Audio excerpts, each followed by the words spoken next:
올해 성탄절을 맞으면서 주님께 드리고자 우리 교회가 준비한 특별 찬송은 모두 4곡입니다. 첫 곡 고요한 밤 거룩한 밤은 성탄절마다 전 세계의 많은 성도들이 드리는 널리 알려진 찬송입니다. 두 번째 곡 천사 찬송하기를의 가사도 성탄절에 딱 알맞은 내용입니다. 그런데 조금 특이한 것이 세 번째 곡 주의 영광입니다. 이 곡은 아주 짧은 가사를 계속 반복하는 형식으로 되어 있습니다. 가사의 내용은 3가지입니다. 주의 영광 나타나리라. 만민들이 다 함께 보리라. 주의 입으로 말씀하셨다. 이 찬송은 오늘 본문으로 읽은 이사야 40장 5절 한 구절에 아름다운 선율을 입힌 것입니다. 이사야 40장 5절 말씀은 이렇지 않습니까? 여호와의 영광이 나타나고 모든 육체가 그것을 함께 보리라. 이는 여호와의 입이 말씀하셨느니라.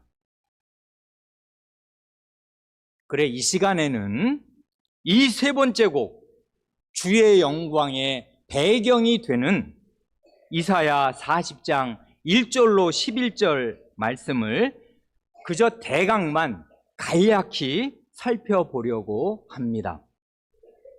1절 너희의 하나님 너희의 하나님이 이르시되 너희는 위로하라. 내 백성을 위로하라.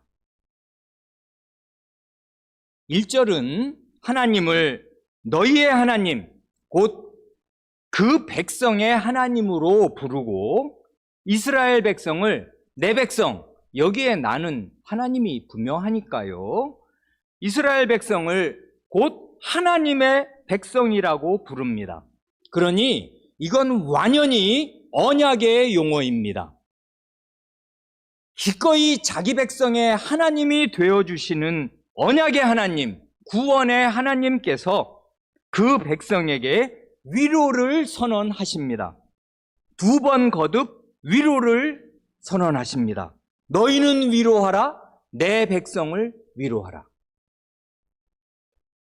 이 위로는 하이델베르크 의문답 제1문답에서 고백하는 그 위로이겠습니다. 살아서나 죽어서나 우리의 유일한 위로가 되는 하나님의 영원한 위로입니다. 2절에 그 하나님의 위로에 3가지 내용이 나옵니다. 너희는 예루살렘의 마음에 닿도록 말하며 그것에게 외치라. 하나님은 처음부터 끝까지 사람의 마음에 지대한 관심을 가지고 계십니다. 이 이야기는 예루살렘 성민의 마음속에 전달되어야 할 중요한 내용입니다. 그래 마음에 닿도록 말하라 명하십니다. 무슨 내용을요? 그 노역의 때가 끝났고 그 죄악이 사함을 받았느니라. 그의 모든 죄로 말미암아 여호와의 손에서 벌을 배나 받았느니라 할지니라 하시니라. 위로의 내용이 뭡니까? 3가지인데 첫째는 이것입니다. 노역의 때가 끝날 것입니다. 곧 비참한 포로 생활, 노예살이가 끝날 것입니다. 둘째로 하나님께서 모든 죄를 용서해 주실 것입니다. 셋째로 다시는 죄의 형벌을 받지 않게 될 것입니다. 이미 다 받았으니 말입니다. 그러나 하나님의 이러한 말씀에도 불구하고 애굽과 아수르와 바벨론 같은 그 강대국들의 틈바구니에서 점점 망국의 길로 치닫던 이스라엘로서는 이 위로의 복음을 믿기가 쉽지 않았을 것입니다. 안 믿었기에 끝내 멸망한 것입니다. 이사야의 말을 당대의 사람들은 거의 믿지 않았습니다.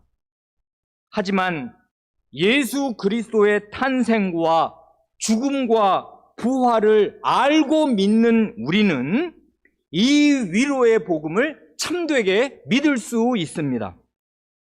예수 그리스도의 하야와 같은 은혜로 말미암아 죄의 노예 생활은 끝났습니다. 우리의 모든 죄악은 다 완전히 용서받았습니다. 다시는 죄의 형벌을 받지 않을 것입니다. 그 다음 3, 4, 5절은 어떻게 이런 구원이 올 수 있는가를 말씀합니다. 먼저 3, 4절을 보면 외치는 자의 소리여 이르되 너희는 광야에서 여호와의 길을 예비하라. 사막에서 우리 하나님의 대로를 평탄하게 하라. 골짜기마다 도두어지며 산마다 언덕마다 낮아지며 고르지 아니한 곳이 평탄하게 되며 험한 곳이 평지가 될 것이요 합니다. 그러니 한마디로 구원은 하나님께서 자기 백성에게로 오는 길을 친히 내셔서 하나님이 임하심으로써 하나님 자신이 오심으로써 가능하게 될 것입니다. 하나님께서는 모든 어려움, 갖가지 난관을 뚫고서 반드시 자기 백성에게 오시겠습니다.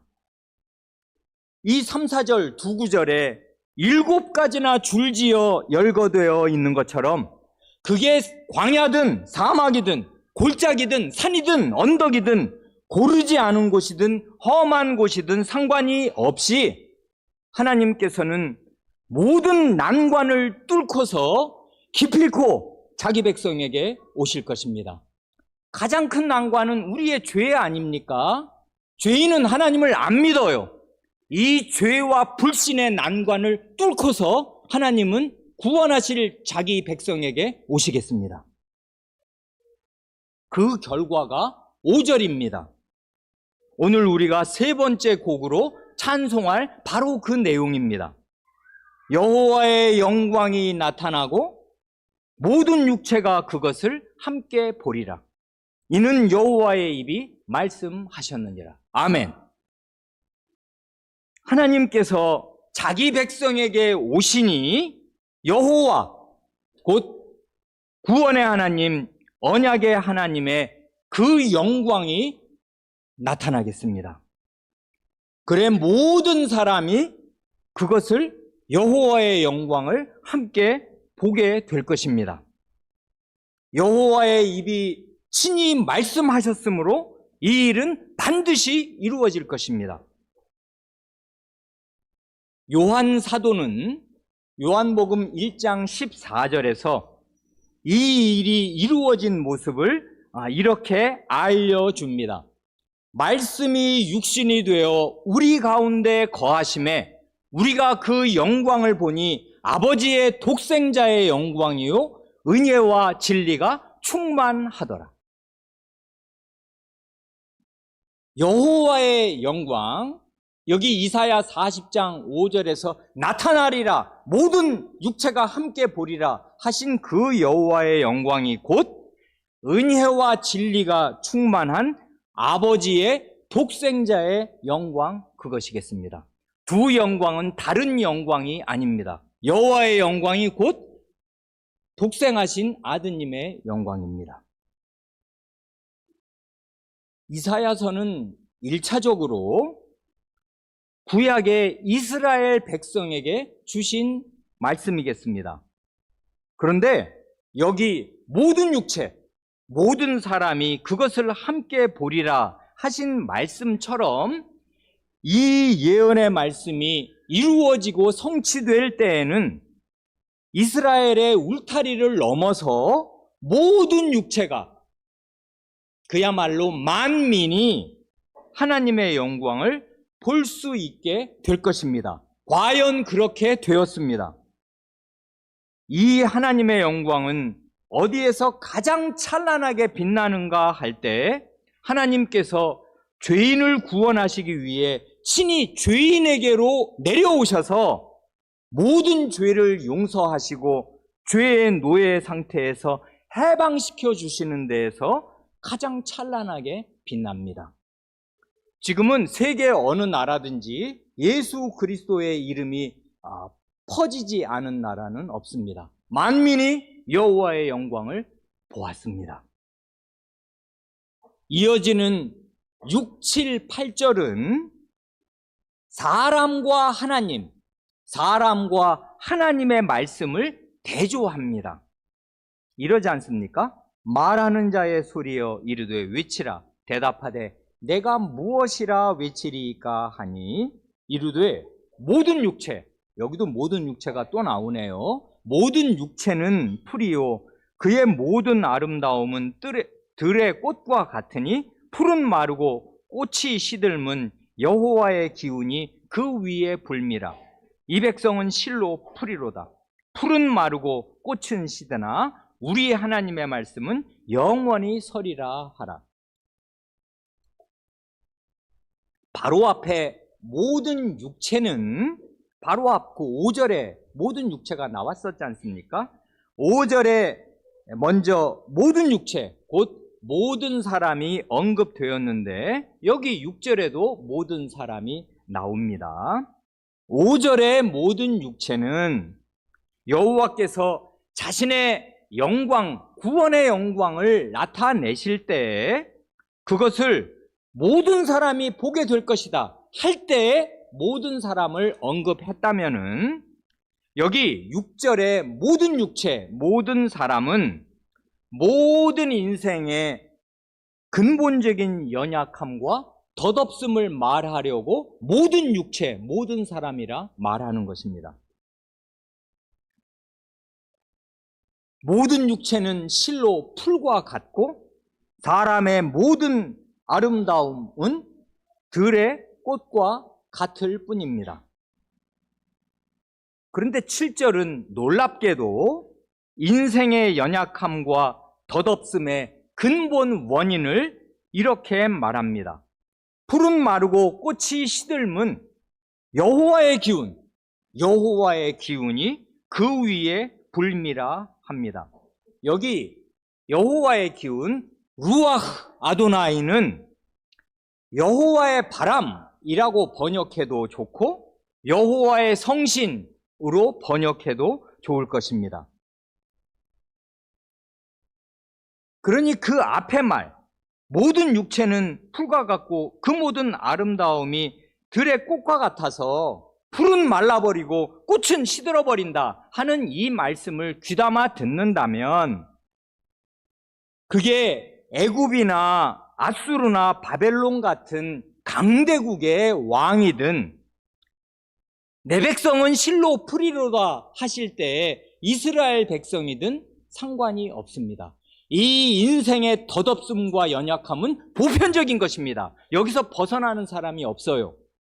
오늘날로 말하면 트럼프든 푸틴이든 시진핑이든 김정은이든 이스라엘의 네타냐후든 상관이 없습니다.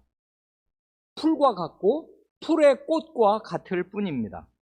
그 영광과 세력은 잠깐일 뿐이고 모든 죄인은 하나님의 신의 무궁한 능력 앞에서 풀처럼 허리케인이 몰려올 때 풀 잎사귀라는 게 얼마나 보잘것없어요. 풀처럼 금세 마르고 들꽃처럼 시들어버릴 뿐입니다. 하나님의 사람 모세도 시편 90편 5절 6절에서 죄인인 인생의 본질적인 연약함을 이와 똑같이 노래한 일이 있습니다. 시편 90편 5절 이하는 이렇습니다. 이 주어가 중요한데 주께서 그들을 홍수처럼 쓸어 가시나이다. 그들은 잠깐 자는 것 같으며 아침에 돋는 풀 같으니이다. 풀은 아침에 꽃이 피어 자라다가 저녁에는 시들어 마르나이다. 하루살이라는 말이 있지 않습니까? 하루 살고 죽으니까 그게 하루살이여서 우리는 하루살이가 그 수백 마리 날아다니는 걸 하찮게 여기지만 여기 보면 인생의 하루살이에요. 풀처럼 아침에 꽃이 피어 자라다가 저녁에는 시들어 마르니 하나님의 그 영원한 관점으로 보면 우리의 이 80년, 100년 인생이 하루살이지 그게 뭡니까? 그러나 40장 8절 말씀이 있습니다. 풀은 마르고 꽃은 시드나 우리의 하나님의 말씀은 영원히 서리라 하라. 연약하고 더덥고 본질을 직시하면 허무하기 이를 데 없는 인생과는 대조적으로 하나님의 말씀은 영원히 설 것입니다. 그러니 우리 앞에 확연히 갈리는 두 가지 길이 있습니다. 인간의 성취와 이 세상의 영광이 대단해 보이고 찬란해 보여서 그것을 쫓아가면 하나님께서 하나님의 성신 여호와의 기운이 허리케인처럼 그 능력을 발휘하실 때 풀꽃처럼 시들어서 아무것도 아니게 되고 땔감이 되고 말겠습니다. 그러나 하나님의 말씀을 굳게 믿고 그 말씀에 진실하게 순종하는 사람, 하나님의 말씀이 그 사람 마음 안에 들어와서 그 사람 마음을 장악하고 지배하고 인도하여서 하나님의 말씀과 그 사람이 분리되지 않는 사람, 그런 사람은 그 영원한 말씀과 함께 영원히 서게 될 것입니다. 여기에서 조금 더 깊이 생각할 것이 있습니다.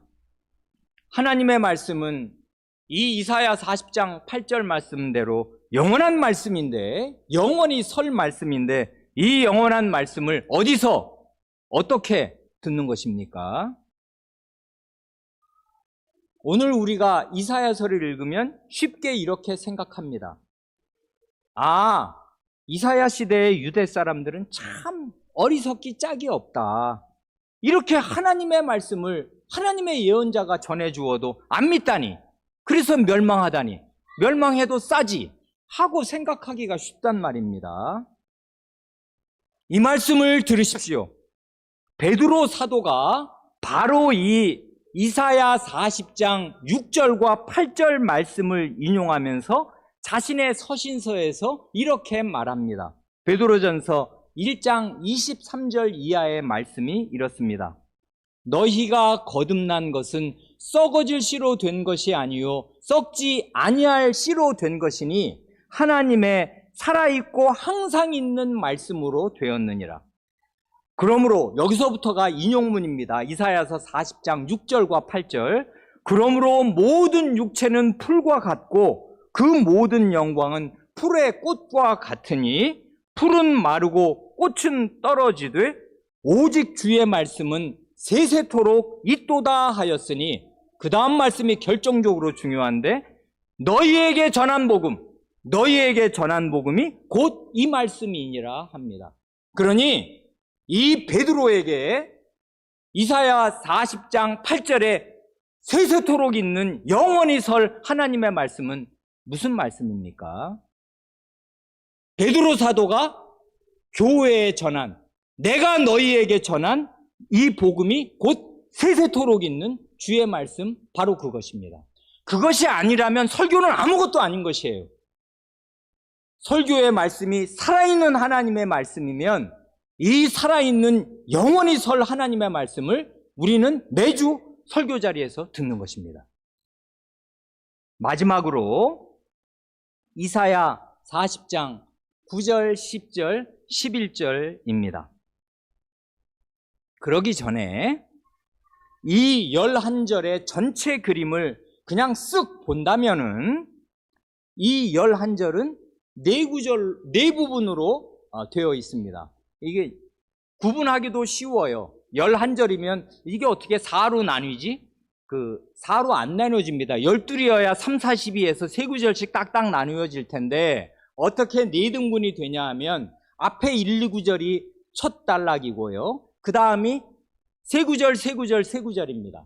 그래 3333이 아니라 2333으로 딱 이렇게 요 11절은 구분되어 있어요. 처음 1, 2절에서 유료의 복음을 선언했지 않습니까? 그 다음 3, 4, 5절 이 단락에서는 위로의 근원이 뭔가를 얘기할 때 하나님이 오신다. 하나님이 오신다. 하나님의 임재를 말했습니다. 그 다음 세 번째 단락 6, 7, 8절에서는 덧없는 사람이나 사람의 영광을 추구해서는 안 되고 이 하나님의 말씀을 의지할 것을 말합니다. 그리고 마지막 단락 90, 11절에서는 하나님을 보라 하면서 하나님의 모습을 두 가지로 제시합니다. 그래, 우리말 번역도 참 좋아요.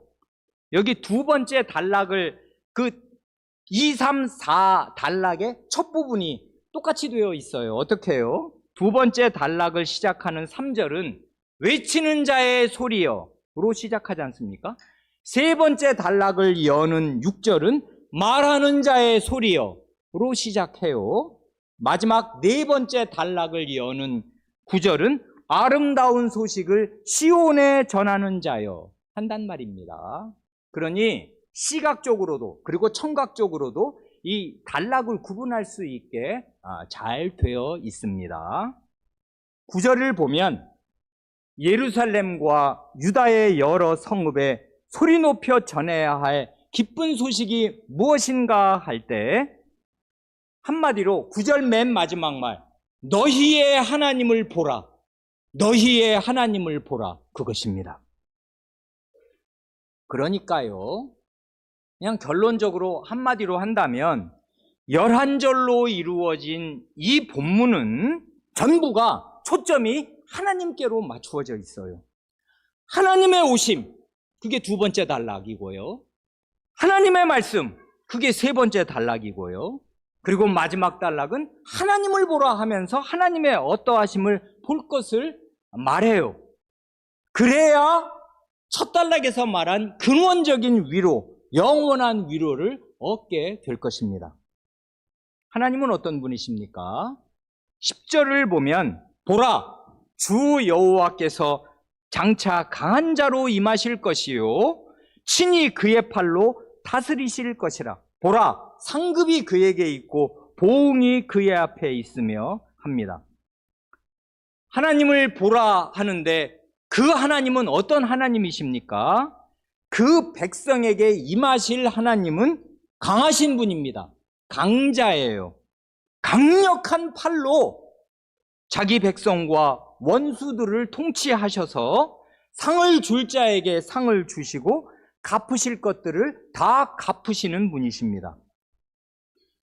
예수님을 한번 생각해 보세요. 우리에게 오신 하나님 어떤 분이십니까? 그분이 얼마나 강력한 능력으로 자기 백성을 보호하시고 원수들을 제압하시던가요? 마귀와 귀신들을 결박하시고 사납게 날뛰는 바람과 바다를 잔잔케 하시고 질병과 죽음을 제압하십니다. 다시 하나님은 어떤 분이십니까? 11절을 보면 그는 목자같이 양떼를 먹이시며 어린 양을 그 팔로 모아 품에 안으시며 젖먹이는 암컷들을 온순히 인도하시리로다 합니다. 여기도 팔이 나오네요. 바로 앞 10절에 하나님의 팔이 강력한 통치를 펼치는 강한 팔이었다면은 여기 11절에 나오는 하나님의 팔은 양떼를 먹이시며 어린 양을 모아 품에 안으시는 부드럽기 이를 데 없는 팔이겠습니다. 그런데 예수님이 자기 자신을 선한 목자라고 말씀하지 않으셨습니까? 요한복음 10장 11절 말씀. 나는 선한 목자라. 선한 목자는 양들을 위하여 목숨을 버리거니와. 그래, 이 선한 목자의 팔은 누가복음 15장 4절을 따르면 잃어버린 양을 찾아내기까지 찾아다녀서 마침내 찾아내고는 즐거워서 그 양을 자기 어깨에 메고 오는 바로 그 팔이겠습니다. 그러니 오늘 우리는 세 번째 곡으로 주님의 영광을, 우리에게 오시는 하나님의 영광을 찬송하고, 마지막 곡으로 여호와 하나님이 나의 목자이시다 하는 뜻의 야훼 로이를 찬송하겠는데, 야훼 로이, 여호와는 나의 목자다 하는 게 이 이사야 4장 11절의 주제잖아요. 그러니 오늘 우리의 찬송은 이사야 40장 앞부분의 흐름을 잘 반영하는 것이기도 하겠습니다. 이제 자리에서 일어나서 준비한 찬송을 우리의 목자이신 주님께 바치겠습니다.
기도드리시겠습니다.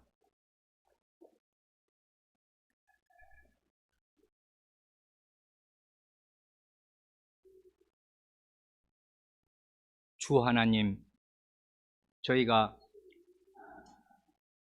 이사야 40장 11절 말씀과 시편 23편을 따라서 주 하나님, 주 예수 그리스도께서 나의 목자요, 저희들의 목자라고 고백하면서 주 여호와 하나님의 집, 주 예수 그리스도의 집에 영원히 거하겠네 하고 찬송하였사오니, 착하고 좋은 마음으로 하나님의 말씀을 들으며 이 말씀이 영원히 설 하나님 자신의 입에서 나온 하나님의 말씀임을 진실하게 믿고 고백하면서 이렇게 찬송으로 영광의 어전에 아뢰는 이 모든 회중을 영원한 하나님의 나라, 영원한 하나님 아버지의 집으로 인도하여 주시옵소서. 이 찬송을 작곡한 청년 김홍전이 29살의 나이에 1943년에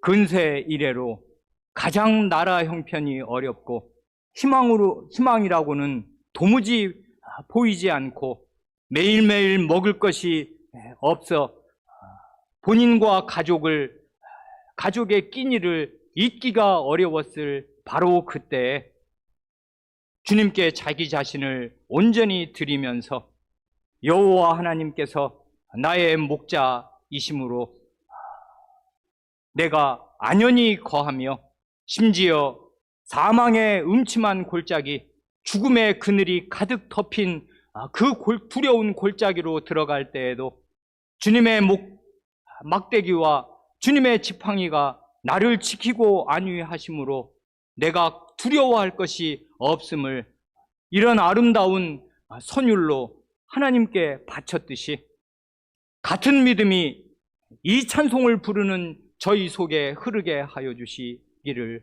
구하고 구합니다.